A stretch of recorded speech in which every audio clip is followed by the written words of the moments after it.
আসসালামু আলাইকুম। শুরু করছি শ্রাবণ মেঘের রোদ্দুর পর্ব ১৩। মেঘের সকালটা শুরু হলো বেশ এলোমেলোভাবে। রাতে দেরিতে ঘুমানোর দরুন সকালবেলা ঘুম থেকে দেরিতে ওঠা, তাড়াহুড়ো করে তৈরি হওয়া, সব মিলিয়ে যেন মেজাজ একদমই ভালো নেই তার। তাড়াহুড়ো করে বেরিয়ে শান্তিনিকেতনের উঠোন পেরিয়ে গেট পর্যন্ত আসতেই দেখতে পেল শ্রাবণ গাড়ির পাশে দাঁড়িয়ে আছে। সকালবেলা শ্রাবণের মুখোমুখি হতে একদম ইচ্ছে ছিল না মেঘের, কিন্তু কিছু করারও নেই। ওর জন্যই অপেক্ষা করছে শ্রাবণ। এই মুহূর্তে শ্রাবণের সাথে কোনো কথা বাড়াতে চায় না সে, তাই চুপচাপ মুখ কালো করে গাড়িতে উঠে বসলো মেঘ। তা দেখে কিছুটা অবাক হলো শ্রাবণ। প্রতিদিন কোনো না কোনো কাহিনী বাঁধানো মেয়ে আজ হঠাৎ এত নিরিবিলি ভঙ্গিতে সব করে যাচ্ছে, কেমন যেন অদ্ভুত ঠেকছে শ্রাবণের কাছে। আর কিছু না বলে নিজেও গাড়িতে চেপে বসে শ্রাবণ। গাড়ি চলতে শুরু করেছে। জানালার পাশ দিয়ে রাস্তার দিকে তাকিয়ে থাকলেও মেঘের মন অন্য কোথাও নিবদ্ধ। মাথার মধ্যে ঘুরপাক খাচ্ছে কাল রাতের কথা। নিজেকে যথাসম্ভব শ্রাবণের থেকে দূরে রাখতে হবে। গলে গেলে কিছুতেই চলবে না তার। প্রয়োজনে একেবারে এড়িয়ে চলবে তাকে। এসব ভাবনা চিন্তার মাঝেই ডুবে আছে মেঘ। পড়াশোনার কী অবস্থা তোর? শ্রাবণের প্রশ্নে চমকে উঠল মেঘ। কয়েক সেকেন্ড তাকিয়ে থাকলো শ্রাবণের দিকে। মূলত সে বোঝার চেষ্টা করছে শ্রাবণ আসলে কি বলেছে। এরপর সংযত হয়ে মেঘ বলে উঠল, ভালোই। তোর হাবভাব দেখে তো মনে হচ্ছে না তেমন কিছু পড়িস। মেঘ বিরক্ত হয়ে তাকালো শ্রাবণের দিকে, কিন্তু শ্রাবণ নির্বিকার। গাড়ি চালাতে চালাতে একেবারে স্বাভাবিক ভঙ্গিতে কথাগুলো বলে যাচ্ছে। তোমার এত জানার দরকার নেই, বিরক্ত ভঙ্গিতে বলে উঠল মেঘ। শ্রাবণের ঠোঁটের কোণে হালকা হাসি ফুটে উঠল। তা দেখে মেঘের আর কিছু বলার ইচ্ছে হলো না। জানালার বাইরে তাকিয়ে রইল সে। গাড়ি এসে ভার্সিটিতে পৌঁছাতেই হন হন করে গাড়ি থেকে নেমে দাঁড়ালো মেঘ। শ্রাবণও ধীর পায়ে নামলো গাড়ি থেকে। মেঘ চলে যেতে নিলে পিছন থেকে শ্রাবণ বলে উঠল, আমার সাথেই বাড়িতে যাবি, মনে থাকে যেন। মেঘ বিরক্ত হয়ে তাকালো শ্রাবণের দিকে। এরপর রুষ্ট কণ্ঠে বলে উঠল, আমি একাই যেতে পারবো, তোমার এত কষ্ট করতে হবে না। তোর মতামতের গুরুত্ব আমি কবে থেকে দিতে শুরু করলাম আবার? তোকে আমি আমার সিদ্ধান্ত জানিয়েছি। বলেই গটগট করে হেঁটে চলে গেল শ্রাবণ। মেঘ কিছুক্ষণ তাকিয়ে থাকলো শ্রাবণের দিকে। লোকটা এত ঠান্ডা মাথায় এত কিছু বলে দেয়, যেন ওর না বলার কোনো অধিকারই নেই। মেঘ দাঁত চেপে রাগ সামলালো। এরপর হাঁটতে শুরু করলো ক্যাম্পাসের ভেতর। মেঘ আজ একটু বেশিই ক্লান্ত। কাল থেকে শ্রাবণের জন্য তার মুড খারাপ হয়ে আছে। শ্রাবণ বরাবরই ওর ব্যাপারে মাত্রা অতিরিক্ত প্রোটেক্টিভ, কিন্তু সেটার ফলাফল সবসময় মেঘের পক্ষে যায় না। এসব ভাবতে ভাবতেই বিরক্ত হয়ে করিডোরে দাঁড়িয়ে আছে মেঘ। আজ রুহি আসেনি, বলেছিল আসবে, কিন্তু কি যেন গুরুত্বপূর্ণ কাজ পড়ে গেল তার, তাই আর আসা হয়নি। করিডোরে বাতাসটা একটু বেশি, তাই নিঃশব্দে সেখানেই দাঁড়িয়ে রইল মেঘ। তুমিই মেঘ, তাই না? আচমকা এক মেয়েলি কণ্ঠস্বর শুনে পিছনে ঘুরে তাকালো মেঘ। লাল কালো কম্বিনেশনের একটা শাড়ি পরে একটা মেয়ে তার দিকে তাকিয়ে দাঁড়িয়ে আছে। মেয়েটা দেখতে খারাপ না, বরং বেশ আকর্ষণীয়। ভার্সিটিরই স্টুডেন্ট, কিন্তু অন্য ডিপার্টমেন্টের হবে হয়তো, কারণ মেঘ ওকে ঠিক মতো চেনে না। মেয়েটা আবারও হেসে বলে উঠল, তুমি মেঘ, তাই না? মেঘ বিরক্তি চেপে মাথা নেড়ে বলে উঠল, বলুন। মেয়েটা একটু ইতস্তত করতে লাগলো। তারপর একগাল মিষ্টি হাসি দিয়ে বলে উঠল, স্যার তোমার কাজিন, তাই না? মেঘের ভ্রু কুঁচকে গেল। মৃদু কণ্ঠে আওড়ালো, স্যার? মানে শ্রাবণ স্যার। ওনার কোনো গার্লফ্রেন্ড আছে? মেয়েটা সরাসরি প্রশ্ন করে বসলো মেঘকে। মেঘ এক মুহূর্তের জন্য স্তব্ধ হয়ে গেল। মনের মধ্যে যেন কোথাও কাটা ফুটে উঠল তার। এই মেয়ে শ্রাবণের সম্পর্কে জানতে চাইছে কেন? নিজেকে সামলে মেঘ বলে উঠল, আপনি এই প্রশ্ন আমাকে কেন করছেন? মেঘ ঠান্ডা গলায় কথাটি বলে উঠল, যদিও ভেতরে ভেতরে কিছু একটা গরম হয়ে উঠছিল তার। মেঘের কথায় মেয়েটা লাজুক হেসে বলে উঠল, আসলে আমি স্যারকে পছন্দ করি, বুঝতেই তো পারছো। কিন্তু উনি এত গম্ভীর, কিছুই বোঝা যায় না। তাই ভাবলাম তুমি তো স্যারের ডিপার্টমেন্টেই পড়ো, আর স্যারের কাজিনও, হয়তো তুমি কিছু জানো। মেঘের গলার ভেতর মনে হচ্ছে কিছু আটকে গেল। শ্রাবণ? অন্য কোনো মেয়ের ব্যাপারে? না, অজান্তে এটা সহ্য হচ্ছে না মেঘের। ওর জোয়ালখানা শক্ত হয়ে এলো। কিছুটা গম্ভীর গলায় বলে উঠল, ওনার সম্পর্কে আমার এসব জানার দরকার নেই। আর তাছাড়া স্যার ব্যক্তিগত বিষয়ে কারো সঙ্গে কথা বলেন না, আর আমার মনে হয় না উনি আপনাকে পাত্তা দেবেন। মেয়েটা একটু লজ্জা পেল, কিন্তু তবুও হাল ছাড়ল না। তবুও তুমি যদি একটু হেল্প করতে। মেঘ এবার পুরোপুরি বিরক্ত হয়ে গেল।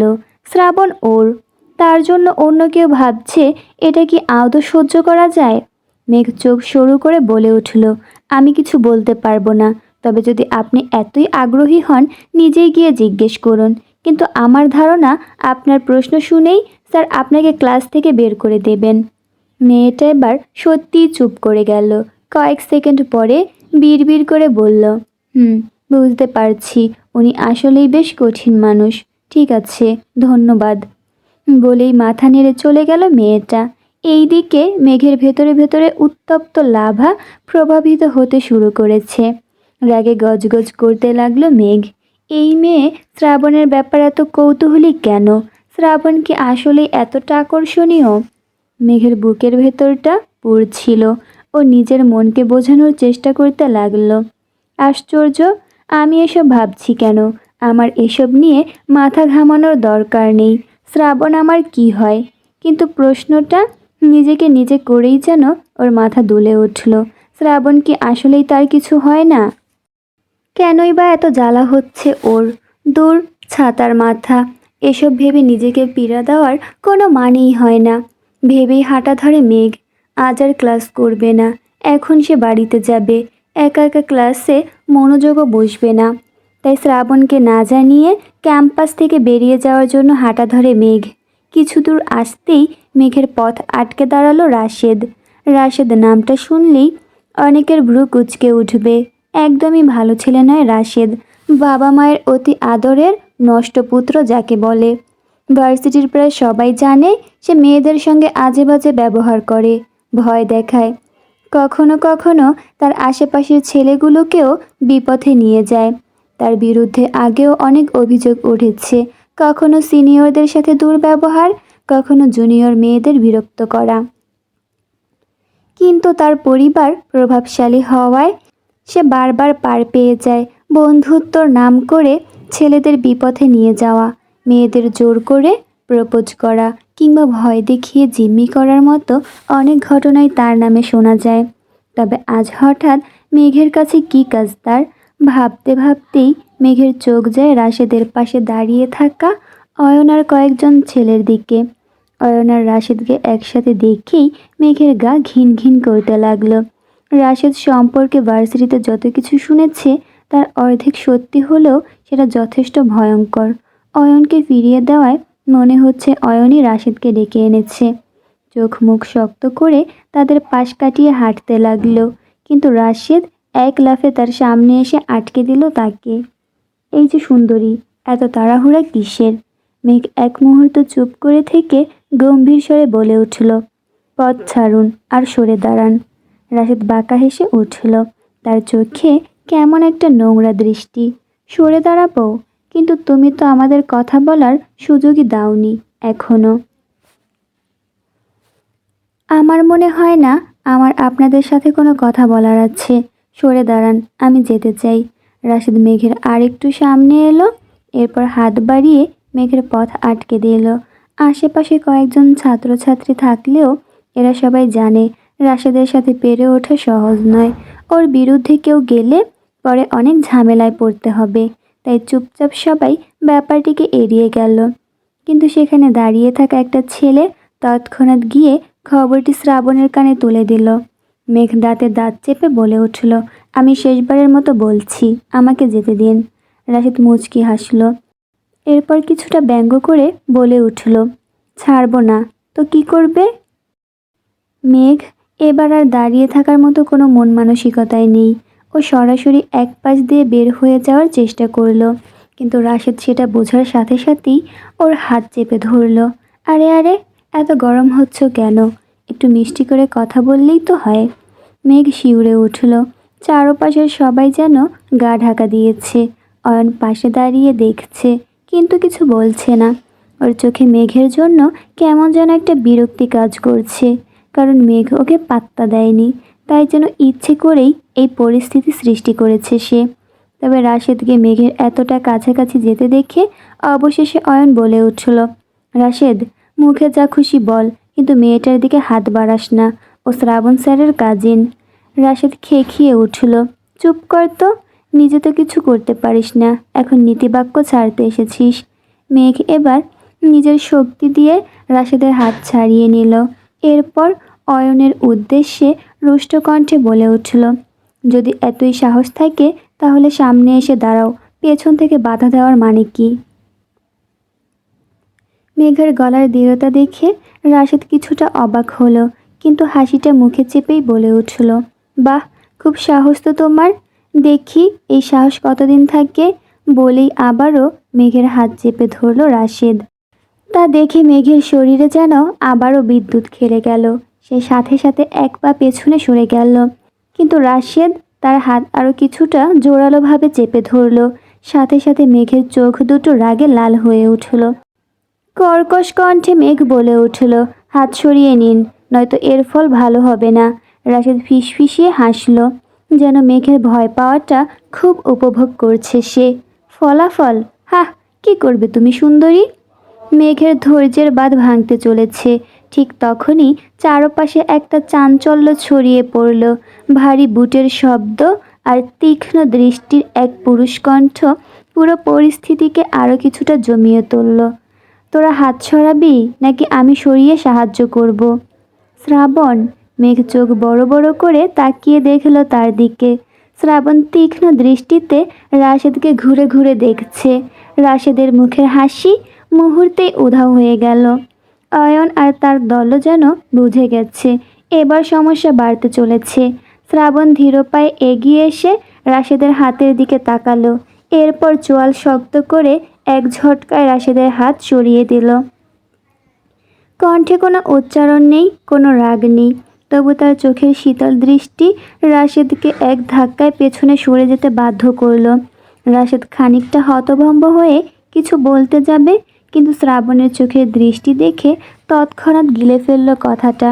তারপর ভ্রুকুচকে একবার মেঘের দিকে তাকিয়ে বলে উঠল, আজ বেঁচে গেলি সুন্দরী, পরে তোকে দেখে নিব।